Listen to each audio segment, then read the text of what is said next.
جہاں تک لفظ مذہب کا تعلق ہے، مذہب کا مفہوم تو زندگی گزارنے کے راستے کو مذہب کہتے ہیں۔ مذہب کا لفظ اردو زبان میں عربی زبان سے لیا گیا ہے اور یہ ذہابہ سے ماخوذ ہے، اور اس سے مطلب یہ ہے کہ زندگی گزارنے کا راستہ۔ لیکن اسلامی تاریخ میں اور علماء اسلام کے ہاں لفظ مذہب اس تصور کے ساتھ مستعمل نہیں ہے جس میں ہم اس کو انگریزی کے لفظ ریلیجن کے ترجمے کے طور پر استعمال کرتے ہیں۔ مذہب کا لفظ اسلامی فقہ اور اسلامی تاریخ میں مسلک کے لیے، نقطۂ نظر کے لیے، ایک خاص تشریح قانون کے لیے استعمال ہوتا ہے۔ اس لیے ہم مذہب کا لفظ اگر خالص اسلامی اصطلاح کے طور پر دیکھیں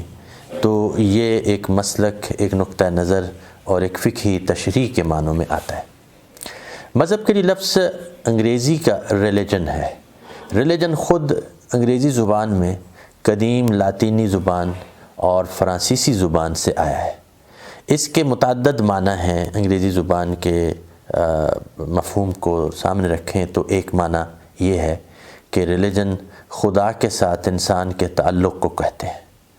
دوسرے مفہوم میں ریلیجن سے مراد روحانی موجودات کا علم ہے، یعنی روحانی طور پر وجود رکھنے والی ہستیوں کے بارے میں یقین رکھنا، یہ مذہب ہے۔ اسی طرح مذہب کا ایک مفہوم ورشپ یا پوجا پاٹ یا عبادت کا بھی آتا ہے، اور انگریزی زبان کے جو ماہرین لغت ہیں ان کے ہاں مذہب کا ایک مفہوم یہ ہے کہ جوڑنا، ملانا، ہمدردی کرنا، منسلک ہو جانا، اور اس معنوں میں مذہب کو خدا اور انسان کے درمیان تعلق کے لیے، خدا اور روح کے درمیان تعلق کے لیے، خدا اور روح اور انسان کے باہمی تعلق کے لیے یہ لفظ ریلیجن کا مستعمل ہے۔ تیسرا لفظ جو مذہب، ریلیجن اور اس کے ساتھ استعمال ہوتا ہے اس مفہوم میں، وہ ہندی زبان سنسکرت کا لفظ ہے دھرم۔ دھرم کا لفظ ہندو مذہب کی قدیم کتابوں ویدوں سے ماخوذ ہے، اور دھرم کا مفہوم ہندو ماہرین لغت اور ہندو ماہرین معاشریات یہ بتاتے ہیں کہ دھرم اس آفاقی قانون کا نام ہے جس قانون کے تحت یہ کائنات تخلیق ہوئی ہے، اور جس قانون کے تحت انسان اس کائنات کے ساتھ ہم آہنگ ہوتا ہے۔ اور ہندو مذہب کے ماہرین کا اور پیشواؤں کا یہ نقطہ نظر ہے کہ ہندو دھرم جو ہے وہ دراصل کائناتی نظام اور قانون ہے، اور اس سے مراد یہ ہے کہ پوری کائنات کو جس طرح برہما نے تخلیق کیا ہے، یعنی خالق نے بنایا ہے، وہ اسی قانون پر ہے، اور اسی قانون کے تابع انسان ہے، اور اگر انسان اس قانون کے ساتھ ہم آہنگ ہو جائے تو وہ دھرم میں آ جاتا ہے، مقدس قانون اور ابدی قانون کا حصہ بن جاتا ہے۔ چوتھا لفظ جو ہم مذہب کی تعریف اور مذہب کے مفہوم کو سمجھنے کے لیے دیکھ سکتے ہیں، وہ دراصل قرآن حکیم سے ماخوذ اسلامی تصور مذہب۔ قرآن حکیم نے زندگی گزارنے کے راستے کے لیے تو کئی لفظ استعمال کیے ہیں، جیسے السبیل، الصراط، طریق، اور اسی طرح منسک، اور اسی طرح شرع یا شریعت۔ یہ الفاظ قرآن حکیم سے ماخوذ ہیں جن کا معنی جو ہے وہ قانون بھی ہے، ضابطہ بھی ہے، اور طریقے زندگی بھی ہے، اور راستہ زندگی بھی ہے، راہ زندگی بھی ہے۔ یہ سارے مفاہیم ان سارے الفاظ میں پائے جاتے ہیں، مگر ایک مخصوص اصطلاح یا لفظ جو نظام زندگی، نظریہ زندگی دونوں کی نمائندگی کرتا ہو اور جامع مفہوم رکھتا ہو، اس کے لیے قرآن کی اپنی اصطلاح ہے، اور وہ الدین ہے۔ دین کے کئی معنی قرآن میں موجود ہیں، مگر خاص طور پر جب طرز زندگی کے لیے آتا ہے، زندگی کے نظریہ اور نظام کے لیے آتا ہے، جب انسانی تہذیب و تمدن کے لیے لفظ آتا ہے، اور اس مذہب اور تصور حیات کے لیے جب دین کا لفظ آتا ہے جو کہ اللہ نے عطا کیا ہے اپنے منتخب پیغمبروں کے ذریعے سے، تو پھر قرآن نے اس کا نام الدین بیان کیا ہے۔ دین اور دین اسلام یہ دونوں لفظ مترادف بھی ہیں، ہم معنی بھی ہیں، مرکب بھی ہیں، اور قرآن کے ہاں جو اسلام ہے وہ دین ہے اور جو دین ہے وہ اسلام ہے، اس مخصوص طرز زندگی اور نظریہ حیات کا نام کہ جو اللہ نے اپنے پیغمبروں کے ذریعے، الہامی کتابوں کے ذریعے انسانوں کو عطا کیا ہے۔ قرآن حکیم نے یہ بھی واضح کیا ہے کہ جب انسان کی تخلیق ہوئی ہے تو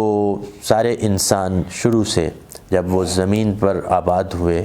اور اللہ نے سورۃ البقرہ میں قرآن حکیم کی ان آیات کے ذریعے ہمیں اس حقیقت سے آشنا کیا ہے کہ آدم جو پہلے انسان تھے وہ پہلے پیغمبر بھی تھے، اور جب ان کو جنت سے زمین پر بھیجا گیا اور زمین کے لیے ہی ان کو تخلیق کیا گیا تھا، اور زمین میں ان کو ایک نمائندگی اور ایک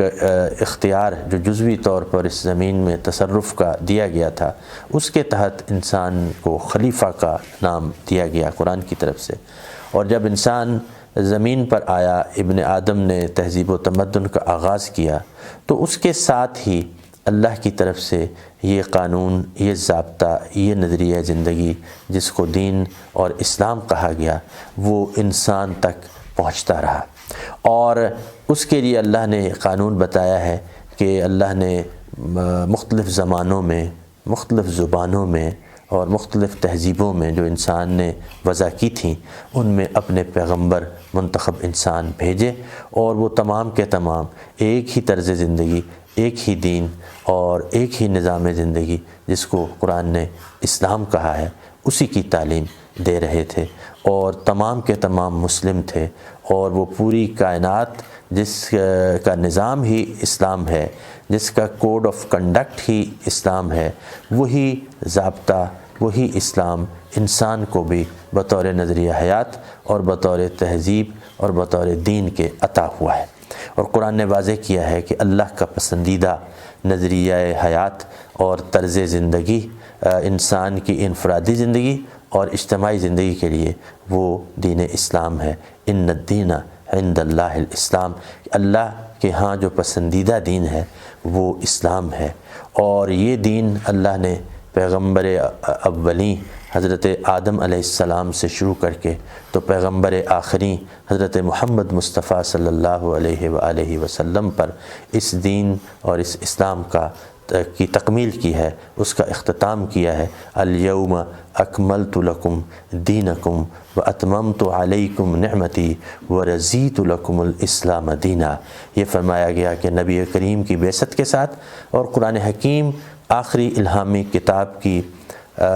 تنزیل کے ساتھ، اور اس کے ساتھ ہی یہ مکمل ہو چکا ہے یہ دین، اور اللہ تعالیٰ نے یہ پسند کر لیا ہے اور یہ دین انسانوں کے لیے، اور اللہ نے اس کو مکمل کر دیا ہے، اور اللہ تعالیٰ نے قرآن حکیم اور نبی آخر الزماں حضرت محمد مصطفیٰ صلی اللہ علیہ وسلم کے ذریعے سے پوری انسانیت تک اس دین کو پہنچا دیا ہے۔ اور یہ اللہ کی نعمت ہے جو نبی پاک کی بعثت اور قرآن حکیم کی نزول کے ساتھ ہی یہ مکمل ہو چکی ہے، اور اس نعمت کے بارے میں آخرت کے روز ہر انسان سے بہر صورت سوال ہونا ہے، اور اس سوال کی تیاری کا مرحلہ بھی اس دنیا کے اندر موجود ہے۔ اللہ سے دعا ہے کہ مجھے اور آپ کو سب کو اس دین اور دین اسلام کے اوپر زندگی گزارنے کی توفیق عطا فرمائے۔